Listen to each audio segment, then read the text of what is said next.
Hi there.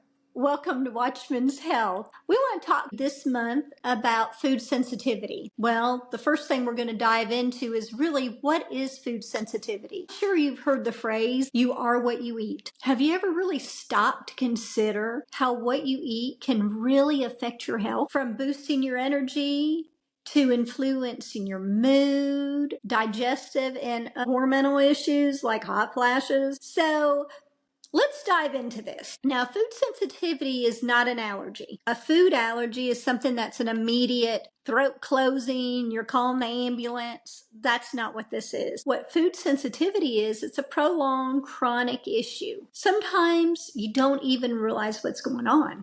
Or fatigued, you're tired, you're bloated, you're gassy. You may have more digestive issues like diarrhea and constipation. You may have a brain fog, or what about joint pain? How can food affect you? Well, food affects us according to like the antibodies in our body. But we're not going to go into the scientific side of it. We're going to keep this pretty simple because you know what foods are going to affect you. How do you know that? Well, some of it is because the symptoms you feel. So you've just never put two and two together that some of these symptoms, whether it's a rash or the fatigue or mood swings, brain fog, that some of these things are actually affected by the foods you're eating. So let's take inflammation for an example. Inflammation could be caused from maybe tomatoes. Maybe it could be caused from breads. Now, you may not be like gluten intolerant, but eating a certain amount of breads could cause those fingers to start aching and swelling. But that's the whole idea. Is we want you to custom your diet, because I'm not a dietitian, but I have seen in my practice at Watchman's Health, when you figure out what foods you're sensitive to, it makes a difference in your life. So let's look at some ways that we can do this. The next one we're going to do is going to go a little bit deeper. And then the next one we're going to do all month is going to be our topic about the food sensitivity and how to figure this out and how for you to have a well-balanced, energetic, healthy life. So there's certain ways that you can find out about what foods you're sensitive to.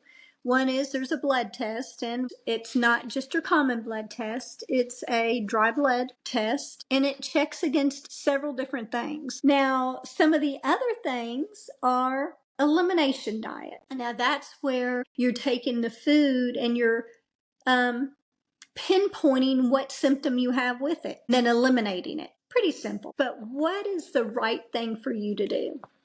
Well, first off, the right thing for you to do is to realize that our bodies are the temple of God, and what we put in it really does matter. Now, I'm not talking about the commonalities like drugs, alcohol, smoking, although all those things can make a difference to the bad side. We're talking about those things like Greek yogurt parfaits. It sounds good, it's healthy, right? But what if you notice it causes bloating? Well, we're talking about things like cheese. Love me some cheese. But cheese sometimes can cause a mucus buildup, sinus infections, sinus drainage. So in conclusion right now, what we're going to do is we're going to go over the chronic symptoms that you have. List them all out, write them all down. Whether it's the brain fog, you have no energy, you don't want to get off the couch, you're depressed, you're anxious, you're having hot sweats, you're waking up in the middle of the night, all these different things. Write that whole list down right now. Stay tuned next week, and we're going to go through and learn how to put those symptoms to a food and figure out how that can affect your body and how we can eliminate that. Okay? Thank you guys, and don't forget to check our website out at Watchman's Health PC. Thank you.